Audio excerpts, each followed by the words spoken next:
Re-bienvenue à la continuité du vidéo. Il a coupé parce que peu après, j'ai réalisé que mon chat avait vraiment besoin de services vétérinaires d'urgence.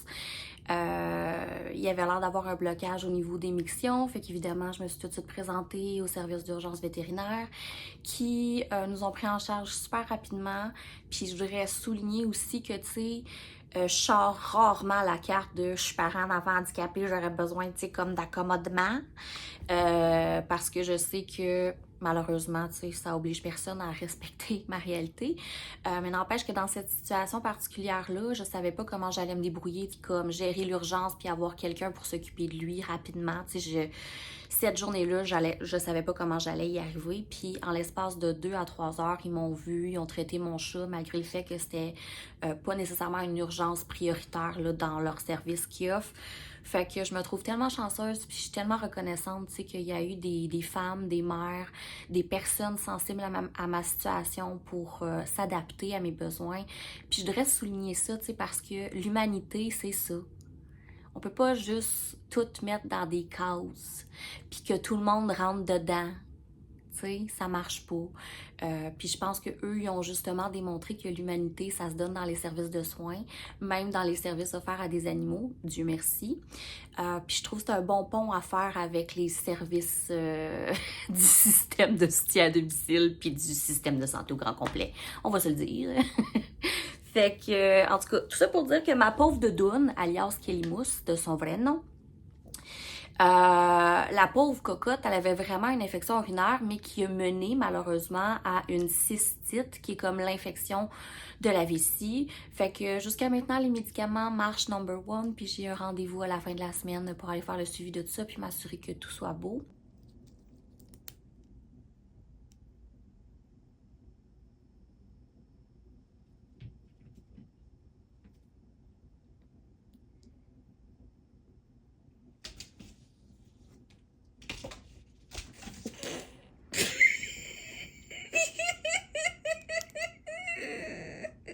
Trop cute. Fait qu'on reprend ici. Alors, on avait fini avec la politique nationale de soutien à domicile, qui est, comment je pourrais bien dire ça, selon moi, à mon avis, une insulte aux citoyens et aux usagers des services. Et je vais te rappeler pourquoi. Premièrement, je trouve que c'est aberrant qu'une politique nationale ne tienne pas en compte le réel portrait des usagers et surtout de leurs proches aidants. OK?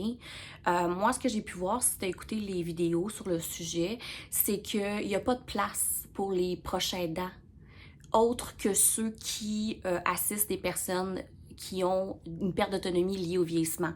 Puis je comprends tout l'aspect de on a une population vieillissante, il faut y faire face, je comprends tout ça. Je veux dire, c'est une réalité, mais on l'a vu venir depuis longtemps, on a eu le temps de se préparer, puis aujourd'hui, quand ils nous déposent enfin une politique nationale sur le soutien à domicile, ils nous disent qu'on est les partenaires principaux, essentiels, mais ils savent même pas on est qui. Ils connaissent pas le portrait des usagers et surtout de leurs proches aidants. On a dans la politique très peu de chiffres, de constats, d'études sérieuses et rigoureuses sur la proche aidance. OK? Puis l'Observatoire québécois de la proche aidance qui a été mis au monde depuis la nouvelle loi reconnaissant la personne proche aidante en 2020, il n'y a pas grand-chose qui a été fait, là. OK? Moi, je comprends pas comment on peut laisser une politique nationale sortir avec aucun chiffre, aucune statistique, aucun portrait réel des usagers et de leurs aidants. Moi, ce que ça me montre, c'est qu'ils n'ont pas pris ça au sérieux. Puis ça me fait très peur sur le plan d'action de la politique. Et je pense que les personnes concernées devraient participer à ça. Puis surtout, ils devraient être la voix. Moi, je comprends pas comment ça se fait qu'on n'a pas des ministres proches aidants pour développer une politique nationale sur le soutien à domicile. Je ne comprends pas qu'on laisse la voix à des gens qui ne connaissent pas notre réalité, qui ne la vivent pas, ni de près, ni de loin, alors que dans leur rang, ils ont des ministres proches aidants. Ah oui, j'ai fait quelques recherches. Il y a quelques-unes des ministres qui ont des enfants lourdement handicapés. Comment ça se fait, là, que vous n'avez même pas considéré les personnes qu'il y a dans vos propres rangs? Ouais, c'est ordinaire, hein? Ben, si vous traitez comme ça vos collègues, on peut comprendre que vous traitez comme ça vos partenaires essentiels. C'est poche, on est tanné. Fait que dans le fond, moi, ce que je te dis en tant que technicienne en travail social qui a travaillé au soutien à domicile, mais aussi maman proche aidante, c'est ma perspective professionnelle et mon rôle dans ma vie de tous les jours me démontre que cette politique-là est ridicule. Elle ne prend pas en considération les réels besoins. Parce que pas une fois dans la politique, on ne nomme que les besoins vont être réévalués, que les services vont être réévalués. Non, on parle juste de critères, de balises. Puis ce que ça veut dire, c'est qu'ils vont serrer la vis. Alors que la vis est déjà tellement serrée que les services sont, en plus d'être inadéquats, inaccessibles. Ça cloche. Ça cloche genre ding dong! Anyway, tu sais, si tu vas voir mes vidéos, tu vas comprendre quels sont mes points. Je trouve pas ça normal que les profils des proches aidants sont pas pris en considération si on est des partenaires si essentiels. Puis on l'est. Parce que je te jure que si on se mobiliserait toute une journée pour aller attendre à l'hôpital avec nos aidés, puis tous les proches aidants dans notre famille, parce que des proches aidants dans une famille, il y en a beaucoup, c'est un travail d'équipe. Je te dis que là, ils les trouveraient, je sais pas comment ils appellent ça. Ah oui! Que les hôpitaux débordent. Ah, on peut leur montrer, nous, les proches aidants, que les hôpitaux peuvent déborder sans notre existence et notre collaboration. On n'a pas besoin que vous nous dites qu'on est important. On a besoin que vous reconnaissiez qu'on est important pour nous appuyer dans notre rôle. Puis, dans la politique nationale, ils utilisent des termes qui, moi, personnellement, j'ai trouvé insultants. C'est des termes vagues, tu sais, comme qu'on peut, en tant que proche aidant, révoquer à tout moment notre rôle. C'est faux, OK? C'est zéro vrai. Je ne peux pas demain appeler au CLSC puis me débarrasser de mon rôle de parent proche aidant. C'est impossible. Et si c'était possible, ça me prendrait 2 à 3 ans, puis je serais avec la DPJ puis des problèmes juridiques. Tu sais, je veux dire, c'est pas correct d'avoir des propos du genre. Utiliser les bons termes dans une politique nationale, c'est de démontrer du respect à ses partenaires essentiels. Je sais pas, tu sais, pour moi, c'est juste, ça va de soi. C'est de base, puis je comprends pas comment ça se fait qu'on se retrouve avec, selon moi, une politique qui clairement démontre du « je m'en foutisme ».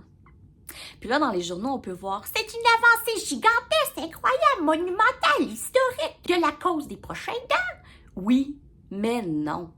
Ce qui est impressionnant, c'est qu'une proche aidante ait pris du temps qu'elle n'a pas, de l'énergie qu'elle n'a pas pour faire des démarches, une pétition pour nos droits.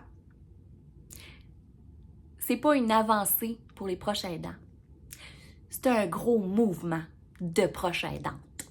Moi, ce que je voudrais dans les journaux, c'est qu'on dise, puis qu'on acclame le dévouement des proches aidants qui se sont rassemblés, incluant Geneviève, surtout Geneviève, pour ces droits-là.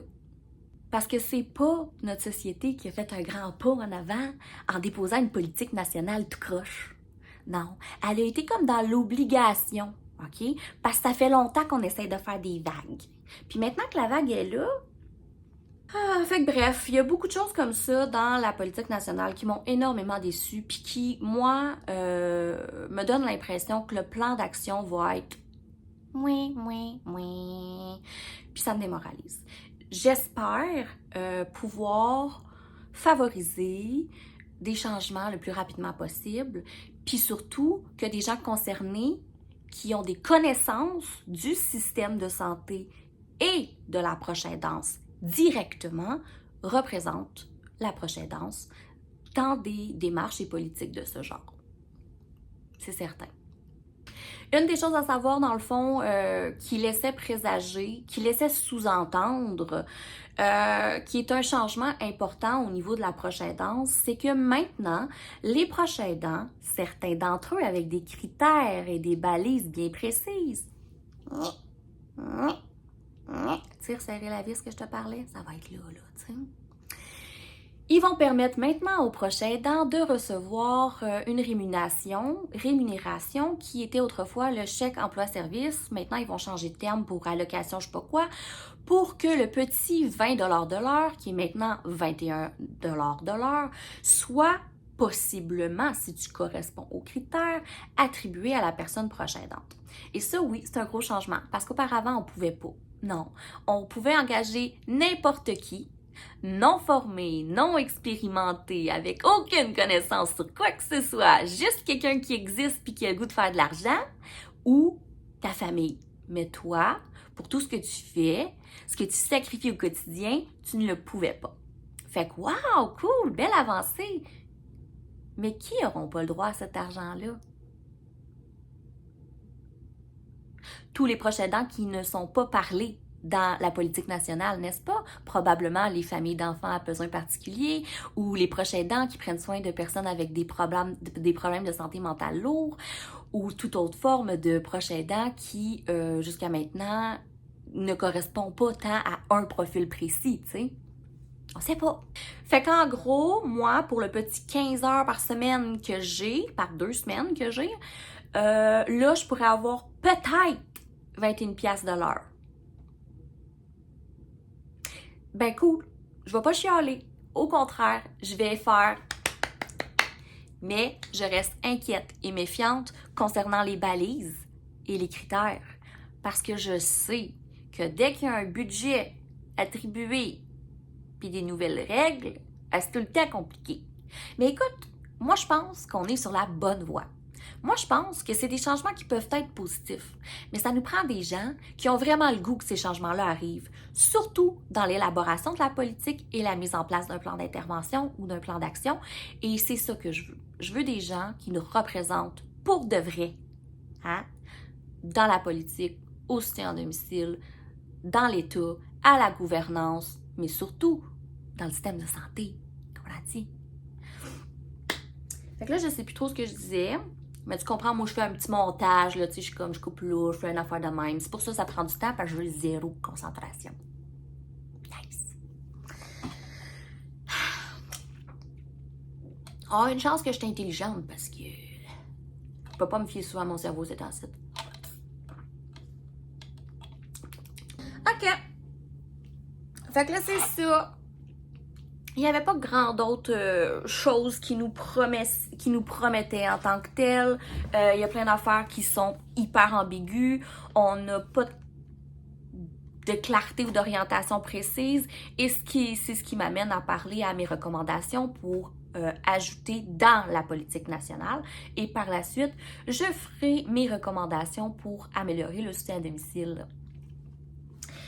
Fait qu'on commence.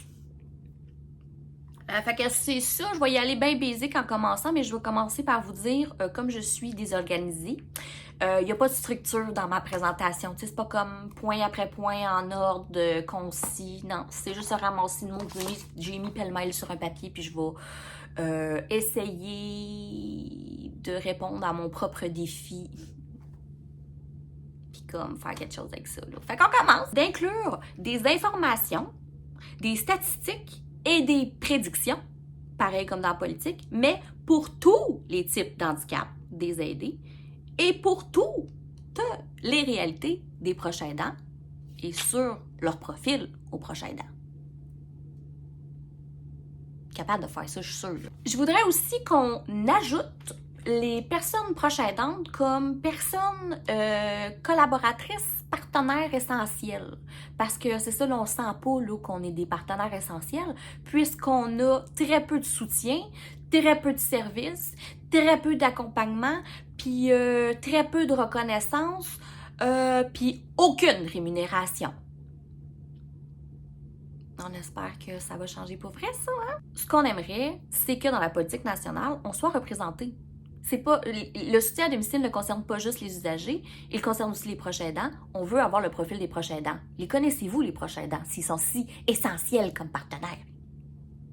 C'est parce qu'on dirait pas, là. C'est proche. Ça ralentit tout le monde. J'aimerais ça aussi qu'on essaye, dans la mesure du possible, de mettre une priorité sur les familles à besoins particuliers. Parce que c'est bien beau les personnes âgées, mais ça ne représente pas tous les besoins du soutien à domicile. Il y a des erreurs d'un chiffre à quelque part où il manque quelque chose parce que on est de plus en plus de familles à besoins particuliers.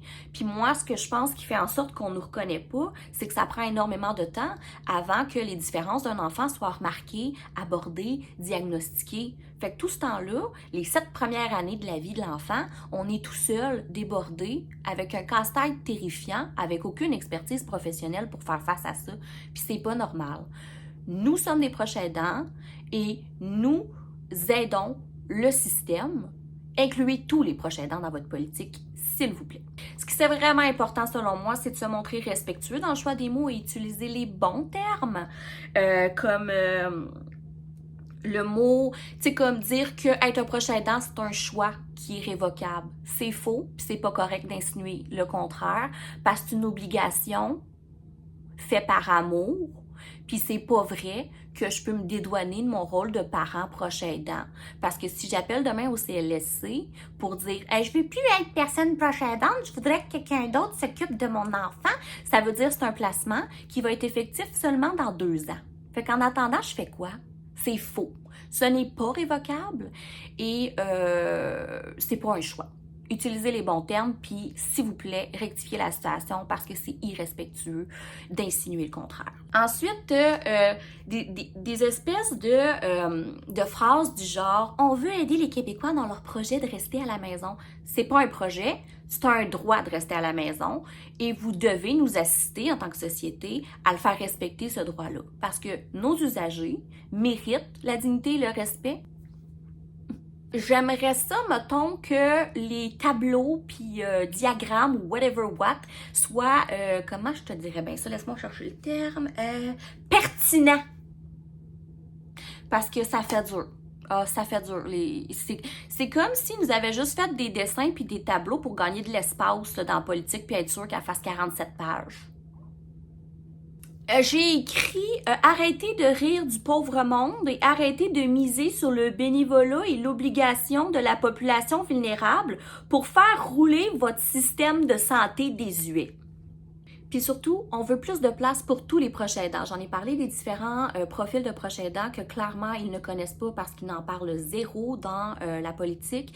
Mais bref, aujourd'hui, à ce jour, il y a plein de personnes en situation de handicap eux-mêmes qui sont les proches aidants de leur aider en situation de handicap. Ça comme pas d'allure, OK? Ça fait pas de sens. C'est ce qui favorise que les gens tombent malades puis que le système soit engorgé, tu sais? Ça marche pas, là. Faut prendre soin de nos mondes qui aident le système à un moment donné. Fait que ça prend des services spécifiques aux personnes proches aidantes. Pas juste d'obtenir des services par l'entremise des services offerts à mon usager. Je veux des services qui me vont directement à moi, à mon nom, puis actuellement, c'est pas le cas. Puis il faudrait vraiment rectifier ça. Ça prendrait des services spécialisés sur la proche aidance. Je suis tannée, moi, de me faire dire de placer mon enfant quand j'essaie de consulter des professionnels de la santé pour ma santé mentale. Je suis tannée de l'invalidation émotionnelle du corps médical sur ma vie puis ma réalité parce qu'ils savent pertinemment qu'il n'y a pas de service pour nos besoins.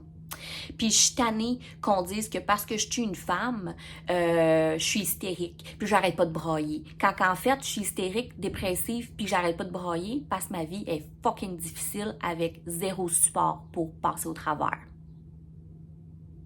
C'est comme ça, tu sais, qu'on va favoriser à éviter des tragédies. Hein? Parce que le burn-out parental, ça existe. Puis la négligence, puis la violence découle. Fait que la santé mentale des personnes proches aidantes est primordiale. Puis pourtant, nowhere to see. Il y a une réalité aussi qu'on parle pas souvent, là, qui, moi, me touche particulièrement, c'est que, tu sais, là, mettons, une personne, je sais pas, qui est schizophrène, mais elle a eu des enfants. Puis c'est un de ses enfants qui prend en charge ses besoins qui sont graves, instables, complexes. Souvent, ce sont des enfants en bas de 25 ans, là. Ce sont des adultes et des jeunes de moins de 25 ans qui prennent soin de ces parents-là, de ces gens-là. Puis ça, là, ça prendrait plus d'aide. Puis je parle de ça parce que c'est de ça que je parle quand je dis qu'ils connaissent pas le profil des personnes proches aidantes. Parce qu'on ne parle pas de ces proches aidants-là dans la politique. Et pourtant, il devrait y avoir de la place pour des services pour ces gens-là, à domicile. Parce que peut-être que la personne ne sort pas de chez eux, là. Peut-être qu'il y a des troubles schizophrènes qui l'empêchent de sortir de chez eux puis qui requièrent des soins, des services à domicile, tu sais. Fait que je pense que de mieux connaître le profil des personnes proches aidantes va vraiment améliorer déjà la base de la politique nationale qui a été déposée le 29 janvier. Bref, on fait une politique qui est inclusive, claire et transparente. On veut pas juste des stats. On veut des constats, des études, des chiffres précis, spécifiques et pertinents dans une politique nationale. Pas juste des petits tableaux fake cute qui veulent rien dire. Parce que ça ressemble pas mal à ça, là, moi, de ce que j'ai vu. Puis je trouve ça bof de même, là, tu sais. Par exemple, à la page 10, dans les statistiques, on dit que 9% des personnes avec une déficience physique ont des services. Mais on n'a aucune autre stat quant à l'handicap précis ou le type de déficience ou les services qui sont identifiés comme étant les plus utilisés. On veut des vraies recherches. On veut que la politique nationale démontre un souci réel d'implication et de changement, s'il vous plaît. Et on aimerait surtout que la politique nationale présente du respect face à la contribution importante des personnes proches aidantes en offrant mieux qu'une politique basée sur des groupes de discussion puis des entrevues semi-structurées. Ça, pour moi, c'était le comble du comble, là. Je veux dire, je trouve pas ça normal que les annexes présentes, qui ont fait seulement 5 rencontres semi-structurées, OK, dans 5 régions seulement du Québec, avec des groupes d'aussi peu que 24 personnes, dont 2 groupes avec seulement une personne tout court, et seulement 3 groupes avec des proches aidants dedans. Moins de 3. Fait que ça représente zéro. En fait, moi, je trouve ça insultant. Je suis comme vraiment là. Vraiment. Fait que tu es en train de me dire que vous avez lu aussi les 49 mémoires que les partenaires ont déposées sur le sujet. Ben, ça me laisse douter. Hein? Je remets en question le fait qu'on se soit vraiment sérieusement penché là-dessus parce que moi, ça fait pas de sens, là. Moi, ça ne fait pas de sens qu'il y a eu des discussions semi-structurées. Puis après ça, on était 400 personnes, on s'est réunis, on a tous parlé en même temps des gros enjeux du soutien à domicile. Hey, franchement là, non. On veut des personnes proches aidantes qui connaissent notre réalité et qui connaissent le soutien à domicile ou du moins le système de santé pour représenter nos droits. C'est juste que moi je me dis... Si on est des partenaires, puis qu'on est si essentiel que ça, là, puis qu'on est full fatigué, puis qu'on est comme plus capable, puis qu'on n'arrête pas de crier qu'on a besoin d'aide, là, comment ça se fait que vous n'avez pas encore compris, puis là, je parle à l'État, à la gouvernance, à tous les élus, puis les gens impliqués, là, comment ça se fait que vous n'avez pas encore réalisé que si les proches aidants tombent, c'est le système au complet qui tombe? En fait, moi, je pense que vous le savez déjà, puis vous décidez de mettre la tête dans le sable parce que vous savez qu'on est trop fatigué puis épuisé pour faire quoi que ce soit. Mais je peux vous garantir que des mobilisations qui marchent n'ont pas besoin de demander beaucoup de démarches. Si demain, toutes les personnes proches aidantes cessent leur implication, c'est le système au complet de santé qui s'écroule. Fait qu'il est temps qu'on arrête de se faire niaiser, là, OK? On veut des bons mots, on veut des bons termes, on veut du respect, on veut des statistiques, on veut des chiffres sérieux, on veut des études. On veut que vous démontriez votre sérieux quant à notre reconnaissance de vos partenaires essentiels. Parce que là, ça file pas comme ça, pantoute. Ça file plutôt comme de l'abus. Puis ça pue.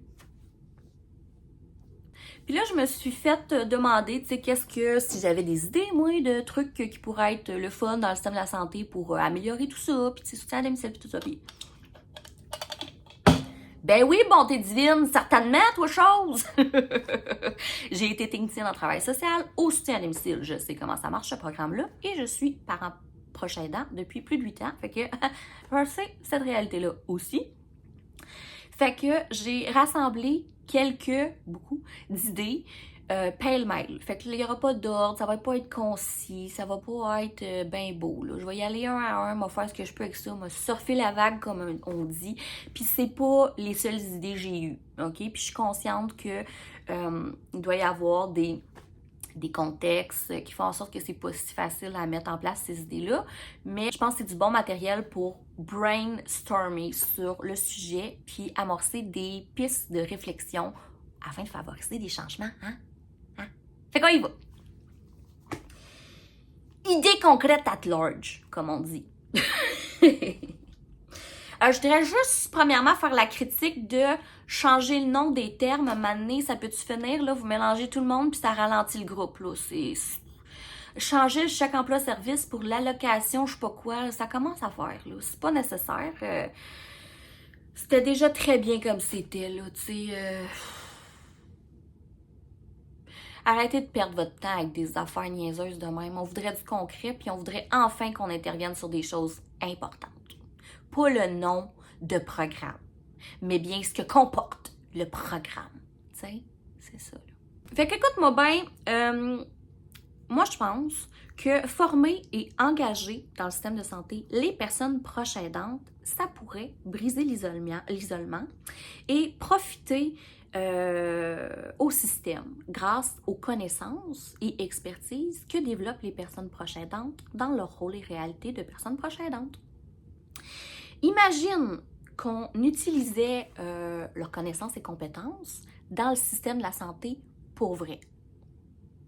Imagine qu'on ferait une banque de gens formés qui en plus présentent une empathie très soulignée pour les usagers et les personnes proches aidantes parce qu'eux-mêmes connaissent la situation. Hey, je peux-tu te garantir qu'après 8 ans, là, avec de la paralysie cérébrale puis de l'autisme, je connais une couple d'affaires, là? Hein?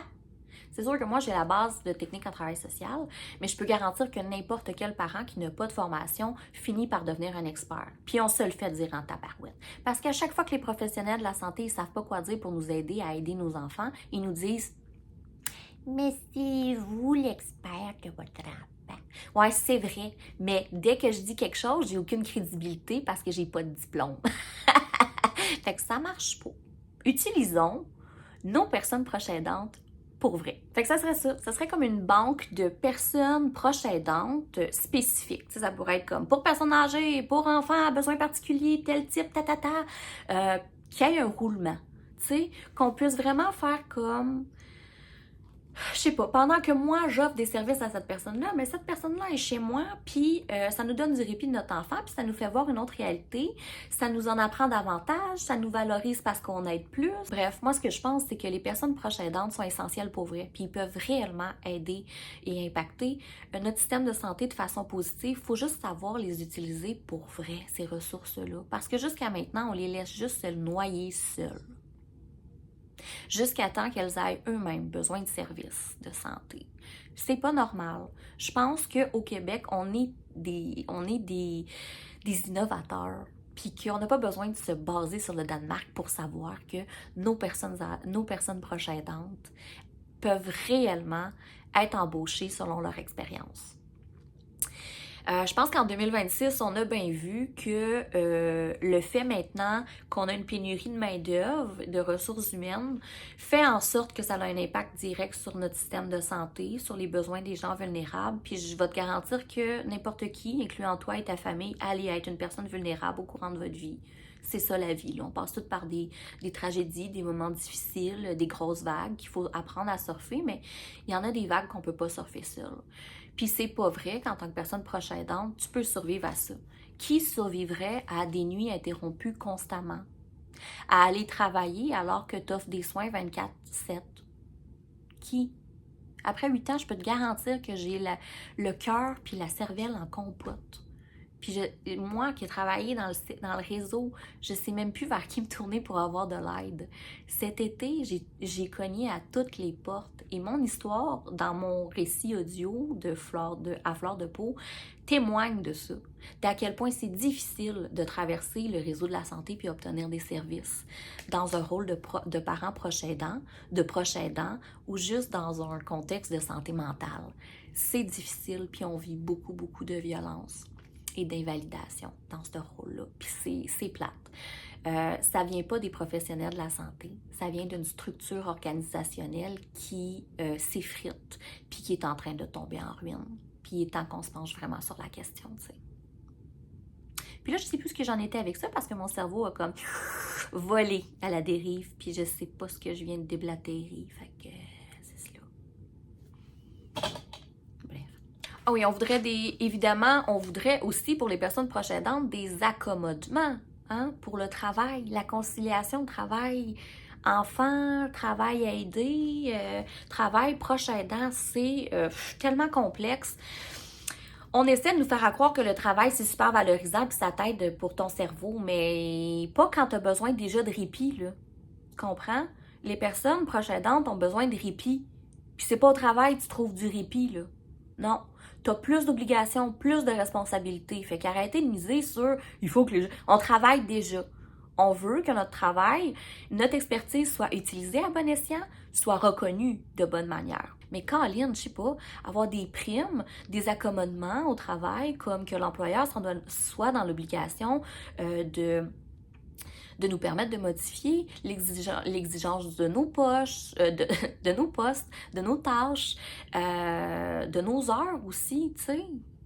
D'avoir une banque aussi de maladies ou d'absence au travail plus grande que la normale.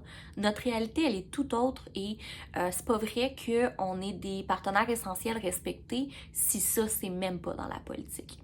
Non. On peut pas être des partenaires si vous respectez pas vos partenaires. Non.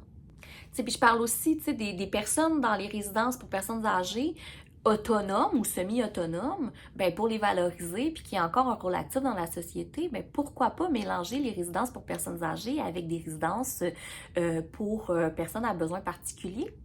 Parce que si c'était, je sais pas, une ressource de type familial qui était juste à côté, ben peut-être que les personnes âgées aimeraient beaucoup ça, s'investir là-dedans, donner des soins, aider à manger, passer du temps, jouer à un jeu, juste de la compagnie, ça ferait une grosse différence. Je pense que nos communautés vulnérables peuvent s'apporter une à l'autre et c'est là-dessus qu'on devrait miser.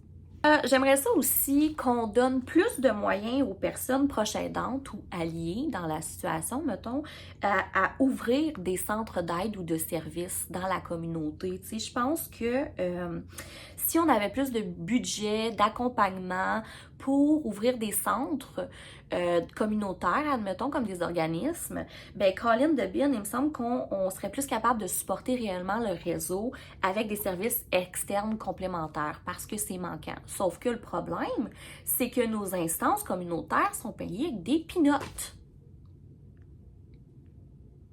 Ça donne pas le goût non plus hein, d'ouvrir un organisme communautaire en sachant qu'on n'aura même pas les subventions nécessaires pour les mener à terme, tu sais.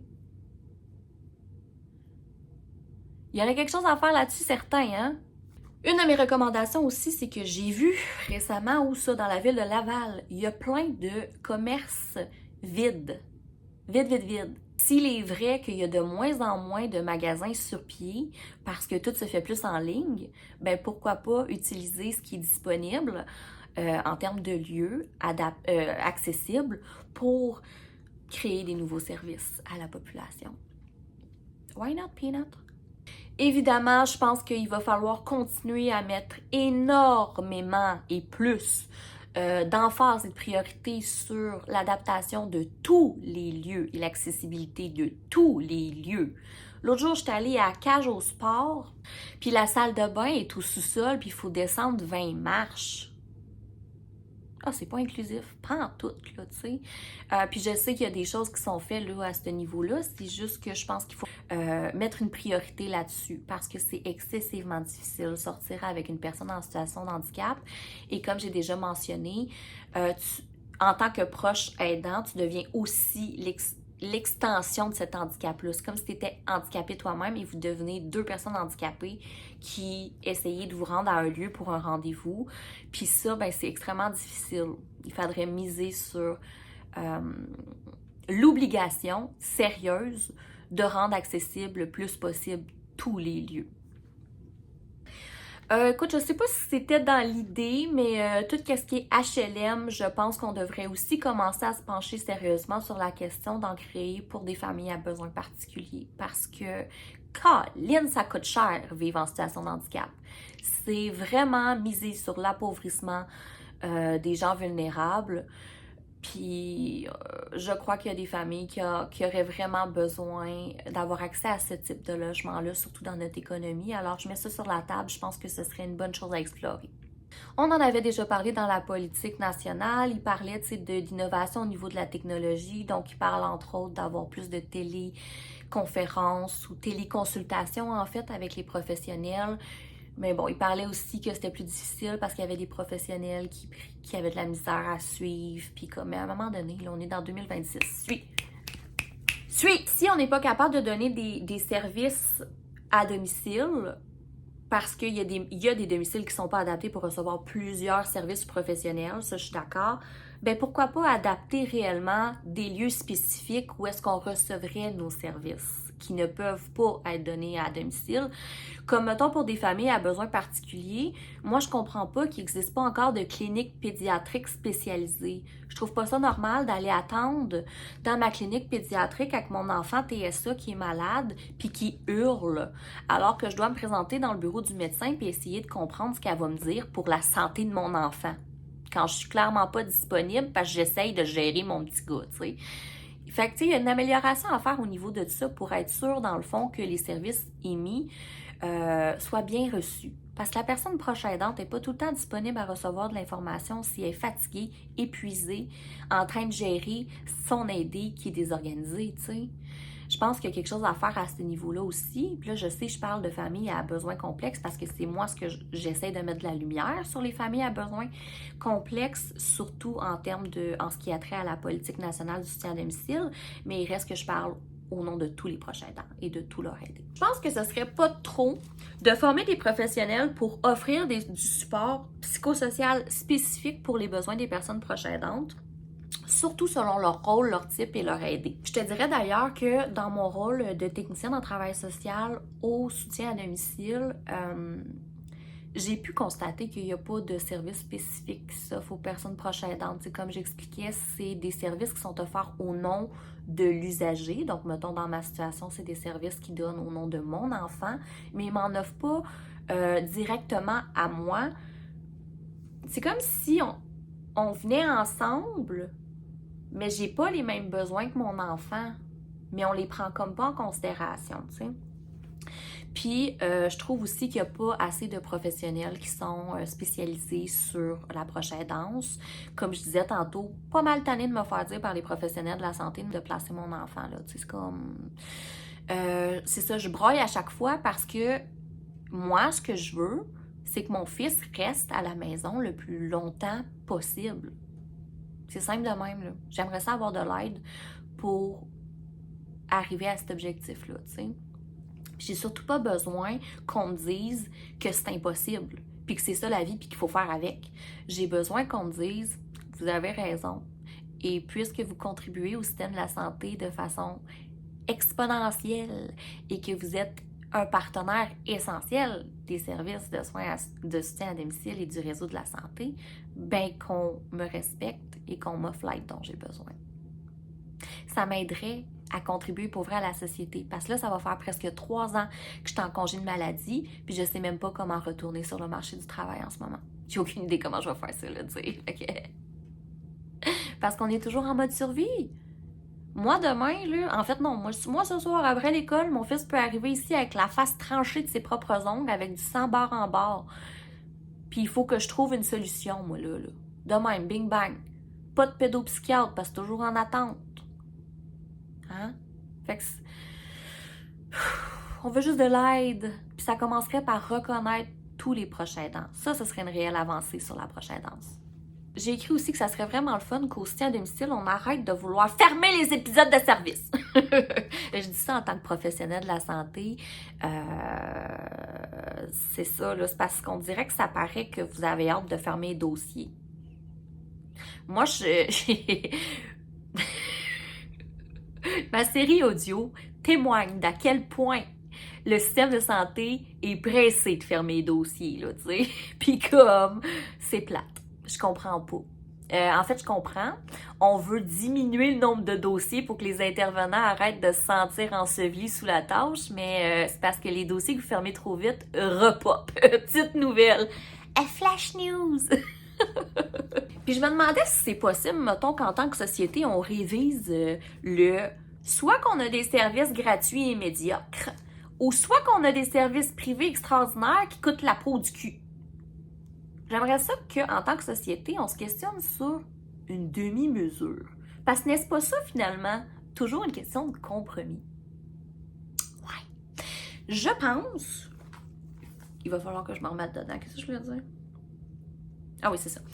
Je pense qu'il y a moyen de moyenner, là. Hein? Je pense qu'on pourrait utiliser les pharmacies puis les infirmières qui y sont engagées pour qu'elles puissent faire des prises de sang à moindre coût. Dites-moi pas que vous n'êtes pas capable de proposer une prise de sang à 15-20$, là. Pas mal sûr qu'on est capable de faire ça.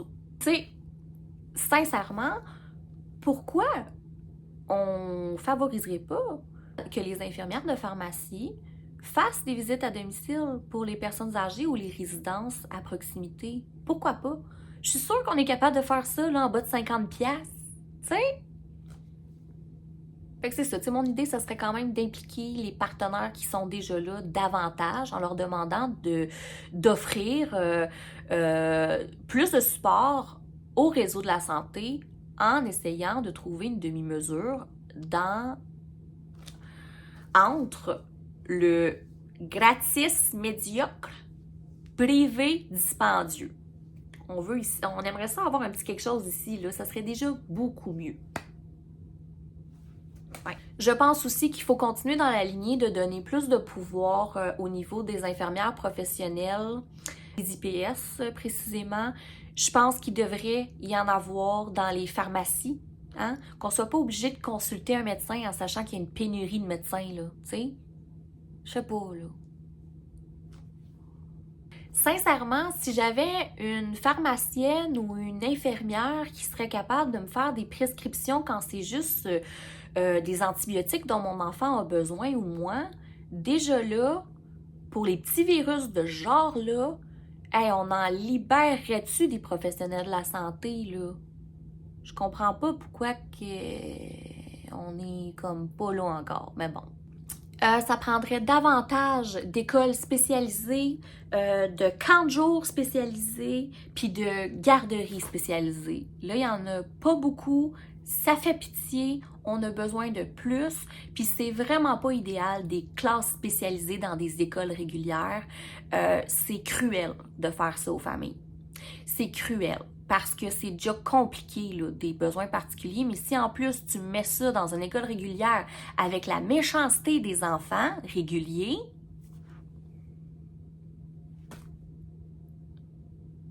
écoute, si t'es insulté que je dise que ton enfant à l'école, ça se peut qu'il n'y ait pas des bons comportements, je fais juste te rappeler que c'est des enfants.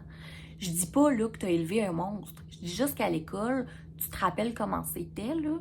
On n'était pas très gentils. Moi, j'en avais des classes spécialisées, là, déficience intellectuelle, trisomie, autisme, à mon école secondaire, puis j'en ai vu de la méchanceté. Puis j'en ai vu, puis j'en ai vu, puis j'en ai vu.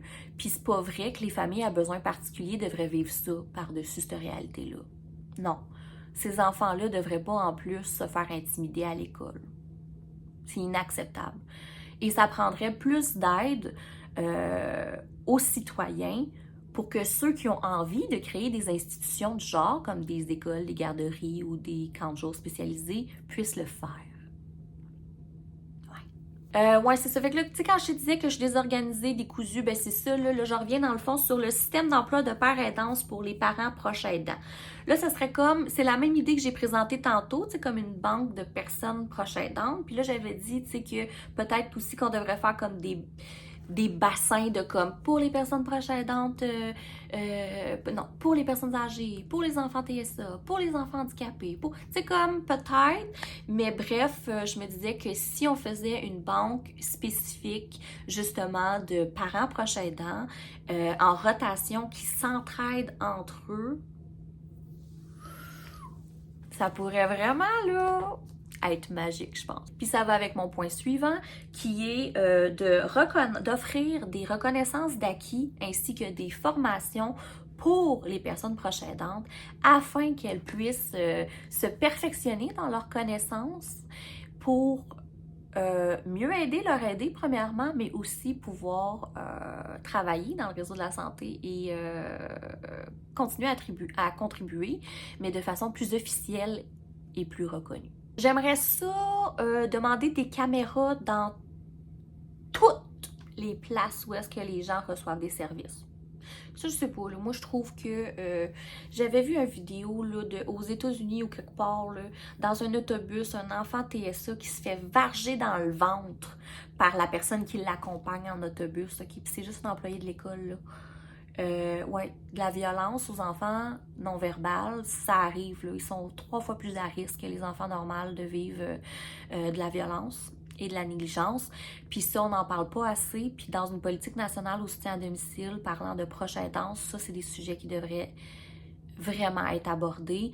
Puis je pense que nos personnes âgées, quand ils sont déments, quand ils peuvent plus non plus faire valoir leurs droits ou s'exprimer, ça prend des caméras. Il faut qu'on soit capable d'identifier s'il est arrivé quelque chose pour pouvoir intervenir dessus. Puis moi, je pense que de mettre des caméras dans la mesure du possible, ça serait une grande mesure de sécurité qui devrait être explorée. En tout cas, moi, si mon fils se retrouve un jour dans une maison de soins, je voudrais qu'il y ait des caméras pour que s'il arrive quoi que ce soit, on puisse regarder s'il s'est passé quelque chose. Puis ainsi, défendre et protéger les gens qui sont réellement vulnérables. Je trouve qu'il devrait y avoir plus de réseautage et de groupes de soutien dans les écoles spécialisées, dans les garderies spécialisées, puis dans les camps de jour, pour favoriser un sens de communauté, d'entraide et surtout un filet de sécurité. Je pense que ça serait pas trop, mais ça irait avec le fait qu'il en prendrait plus des établissements de la santé, de toute manière. C'est ça, tu sais, tantôt je te disais, c'est difficile, mettons, si j'essaie de parler avec le pédiatre, d'avoir une conversation sérieuse sur la santé de mon enfant quand que mon enfant écrit à côté parce qu'on a attendu 3 heures dans sa salle d'attente, tu sais. Fait que je te reviens là-dessus en te disant, je pense que le soutien à domicile dans la politique nationale, il devrait aussi réfléchir à mieux apprendre à connaître la personne proche aidante, puis de lui offrir des services directs à elle aussi, pas juste via l'aider, parce que ça permet de connaître la personne et mieux protéger l'usager si besoin, OK? Premièrement, mais aussi en plus, je pense que de se rencontrer seul à seul permet de voir, ça permet en fait d'être plus efficace. Parce que c'est faux de penser que la personne proche aidante, elle est complètement disponible quand elle est en fait en hyper-vigilance constante des besoins de l'autre à côté d'elle. Je suis pas capable d'écouter ta conversation si mon fils il pleure là. Comme n'importe qui, là, tu sais. C'est sûr que moi, j'ajoute la variante de il se lacère le front au sang, il se frappe le crâne, puis il hurle pendant plus de 20 minutes. Fait que c'est ça, c'est un peu difficile là, d'échanger. Fait que je pense que de rencontrer les personnes proches aidantes seule à seule une fois de temps en temps, pas juste en présence de l'aider, ça devrait être une intervention qui est qu'on fasse la promotion d'interventions individuelles aussi auprès des personnes proches aidantes afin de mieux comprendre la dynamique entre, dans la dyade de personnes proches aidantes, proches aidées. Bref, je pense que ça serait vraiment bien de se pencher là-dessus. J'en avais parlé dans les autres vidéos aussi, comme je disais, tu sais, vu que j'ai travaillé au soutien à domicile, moi je sais que de quelle façon ils font les statistiques. Dans le fond, ils demandent aux intervenants de mettre des statistiques sur les interventions. Mais la réalité, comme j'ai expliqué dans les autres vidéos, c'est que les intervenants, ils font pas que du soutien à domicile dans le domicile parce que la charge bureaucratique est tellement importante que ça reflète pas la réalité. C'est impossible pour les intervenants d'être toujours à domicile, sachant que la rédaction est un des aspects les plus importants et les plus demandants de leur tâche, la tenue de dossier. Fait que je sais plus ce que je voulais dire par rapport à ça, mais ah oui, c'est ça. Fait qu'il faut réviser les stats, tu sais, je veux dire, moi, personnellement, je trouvais que ça représentait pas toute l'implication puis toute la charge que j'ai en tant que professionnelle. C'est comme si les statistiques sont pas bien identifiées. C'est tant qu'à ça, là, j'aimerais mieux qu'on state toutes, rien qu'au cas, que de stater précisément sur des affaires qui sont complètement à côté de la traque. Puis c'est un peu ça qu'on fait, puis je pense que ça devrait être révisé. Si vous avez besoin de plus d'exemples, vous pouvez évidemment poser les questions dans les commentaires, puis j'y répondrai du mieux que je peux. Puis là, c'est ça, tantôt on en avait parlé, je pense que les employeurs devraient être dans l'obligation d'accompagner et d'aider davantage les personnes proches aidantes dans leur emploi. Je pense, comme je disais tantôt, qu'il devrait avoir une banque plus grande d'absence, d'urgence familiale, de maladie. Mais je pense aussi qu'on devrait pouvoir avoir le droit à l'accès à du temps partiel, des heures différentes, puis surtout du télétravail. Surtout, je veux dire, si vous voulez favoriser que l'usager reste à domicile, il faut favoriser que sa personne proche aidante va rester à domicile. Bon. Là, je le sais, là, tu sais, je veux dire, quand ça rapporte aux finances, c'est plus compliqué, puis là, tu sais, on peut pas donner tout gratuit à tout le monde, puis on comprend bien, là, ok, c'est correct, c'est beau. Mais c'est des enjeux tellement importants, le soutien à domicile, puis le système de santé, que je vois pas pourquoi qu'on serait grippe-sous, là, à ce sujet-là, comprends-tu? Fait que je pense que ça serait bien de faciliter tout ce qui a attrait au programme financier, donc les personnes peuvent être comment je te dirais ça, prestataires. Je pense que même au travail, les employeurs devraient avoir des outils pour aider les personnes qui deviennent proches aidantes. Parce que tu changes du jour au lendemain, là, tu n'es plus la même personne, tu n'as plus la même vie, tu n'as plus les mêmes disponibilités. Tu as littéralement une tragédie qui vient d'arriver dans ta vie, là. Puis il faut aider les gens qui traversent des tragédies, n'est-ce pas? Parce que sinon, ben, ça engorge le système de la santé, puis il me semble que c'est ça qu'on veut éviter. Hein? Puis une des affaires que j'avais trouvé vraiment le fun dans la politique nationale, c'est qu'il y avait l'air de vouloir se concentrer sur essayer de diminuer la charge qui ne correspond pas aux compétences professionnelles des différents rôles des professionnels. Puis ça, je trouve ça tellement bien parce que quand même, quand on pense que 41% des tâches en travail social sont des tâches qui n'ont rien à voir avec la profession, on parle de beaucoup de temps dans la poubelle, là, tu comprends-tu? Là? Puis quand je te disais aussi que moi, au soutien à domicile, je trouvais qu'on me prenait comme une secrétaire plus qu'une professionnelle de la santé, ben c'est là, tu sais, je veux dire, c'est bien qu'on se concentre sur les compétences de chaque personne, puis qu'on arrête de leur demander de patcher les trous. Hein? Fait que ça, j'aime bien ça. Ça va avec diminuer la charge bureaucratique. Alors, ça, je pense qu'il y a des, ils sont déjà dans cette vision-là. Alors, bravo, j'encourage à continuer dans ce sens-là. Mais ce que j'ajouterais finalement, c'est que je me demande si ça serait pas bien pour essayer d'éviter, des burn-out ou des dépressions causées par le travail, si ça serait pas bien de permettre des rotations de postes. Tu sais, à un moment donné, quand ça fait 3 ans que tu es au soutien à domicile, puis tu trouves ça difficile, mais que tu aurais le goût d'essayer quelque chose ailleurs, je me demande s'il pourrait pas y avoir des programmes comme ça, sans qu'on ait à appliquer, tu sais, qu'on puisse juste faire comme « Hey, tu sais quoi?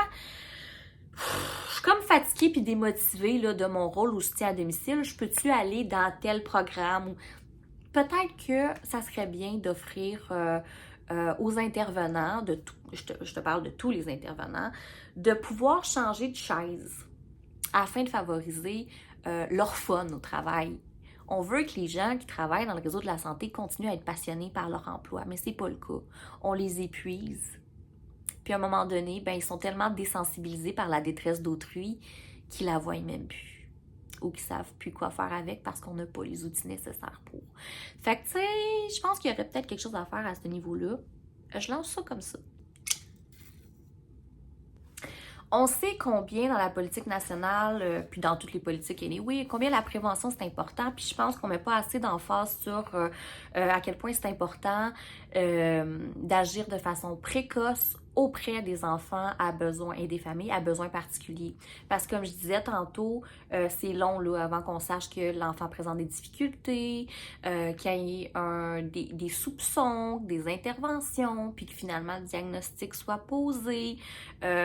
Puis vous le savez déjà comment les listes d'attente pour obtenir juste un TSA, c'est l'enfer. Je veux dire, moi j'ai attendu 7 ans pour avoir celui de mon fils, puis j'ai dû payer aller au privé parce que ça n'aboutissait pas dans le réseau. Puis ce qu'ils nous disent depuis le début, c'est dès que tu vas avoir le diagnostic, il va y avoir plus de services parce que tu vas répondre aux critères avec le diagnostic, mais c'est faux. C'est faux parce que ça n'a pas débloqué plus de services et c'est plate. C'est très plate. C'est ça, dans le fond, moi je pense que pour les familles à besoins particuliers, ça prendrait, au niveau de la prévention, ça prendrait plus de professionnels qui sont formés pour identifier ou soupçonner des symptômes précoces, pas juste de l'autisme, de tout.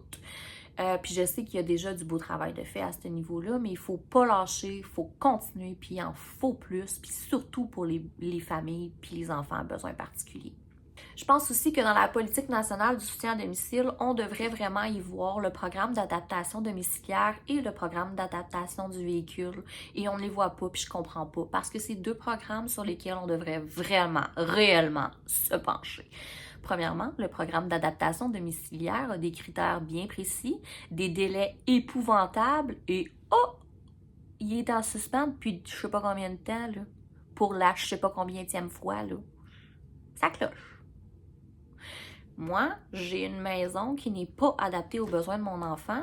Je dois le soulever, il a 8 ans, pour descendre 5 escaliers pour me rendre à mon auto. Ah, mais au moins, j'ai une voiture adaptée que je viens d'avoir. Ça aussi, le programme d'adaptation du véhicule, c'est tellement nécessaire, c'est tellement important. Mais on n'utilise pas les ressources qu'on a déjà, tu sais. Moi, une des idées que j'aurais, c'est pourquoi qu'on n'essaierait pas de faire une flotte de véhicules usagés déjà adaptés? Hein? Ça serait pas fou faire ça, là? Puis là, tu me dis, ben n'importe qui, n'importe quel particulier peut faire ça. Mais qui veut faire ça? À part une personne proche aidante qui est déjà épuisée puis qui n'a pas l'énergie à faire ça. Il y aurait quelqu'un qui pourrait faire de l'argent avec ça, là, de la location de voitures adaptées. Dude. Mais là, tu vois encore, ce serait de charger le pauvre monde vulnérable qui sont appauvris par leur situation de handicap. Puis ça, c'est poche. Fait que c'est pour ça que j'aimerais mieux que ce soit dans le réseau de la santé, tu sais. Il me semble que ça serait des bonnes solutions pour pallier à l'attente de ces services-là. Tu sais, je veux dire, si t'es pas capable de m'aider à adapter mon milieu de vie, je sais pas, peut-être que vous pourriez avoir une banque d'équipements usagés. Pourquoi pas?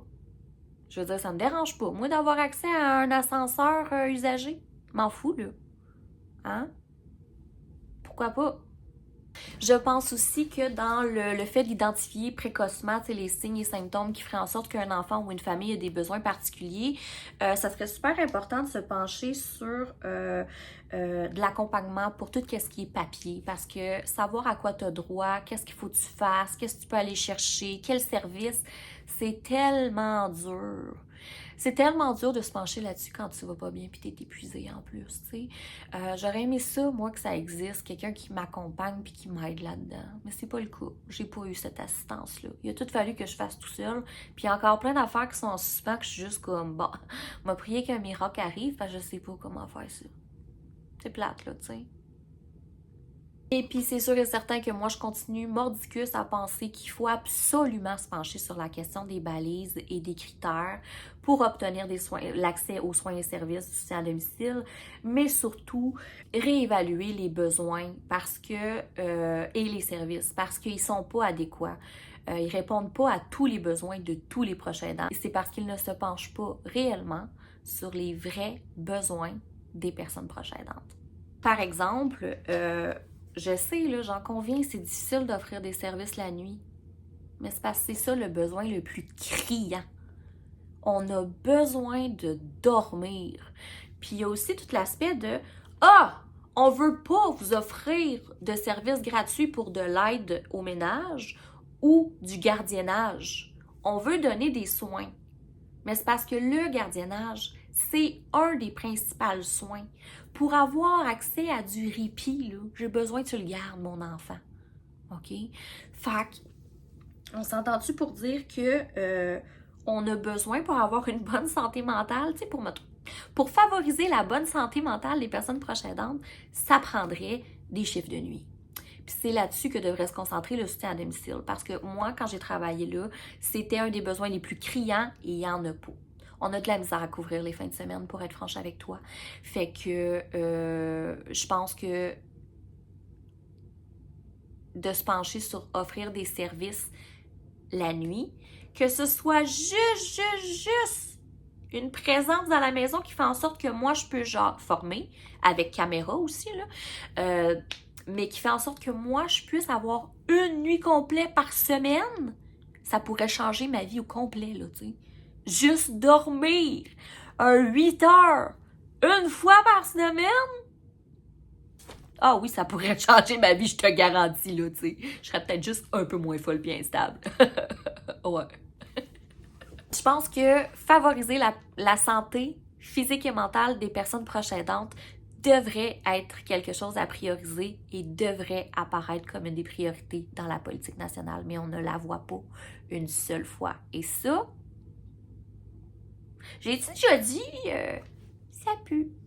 Et puis pour finir, je sais pas si c'était assez pour toi, là, c'était une coupe d'idées, je peux te garantir que je les ai pas toutes mises, puis qu'il y a vraiment quelque chose de meilleur qu'on peut faire avec ça, mais bon, je te garoche ça de même, fais ce que tu veux avec ça.